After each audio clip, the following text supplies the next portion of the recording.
Apa dah? Oi, malam nak masak ke? Puasa ni. Dah 18-19 hari puasa. Malam nak masak ke? Amah kita pergi bazar ke? Boy, kamu mimpi.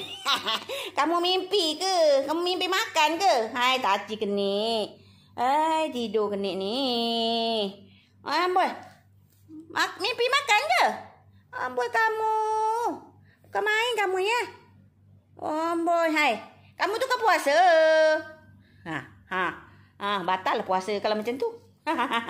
Maulah kita pergi bazar. Awak asyik tidur je. Alah. Tidur. Pergi dapur tak nak. Nak masak, nak buka lagi. Lepas tu dalam tidur tu. Mengunyah. Ni. Mau pergi bazar apa? Tengok tu. Alah, puasa yang yuk. Tengok hai seko ni. Dia kejadian macam ni lah. Tengok. Tengah makan mulut. Bulan puasa ni macam tu. Mesti mimpi dah.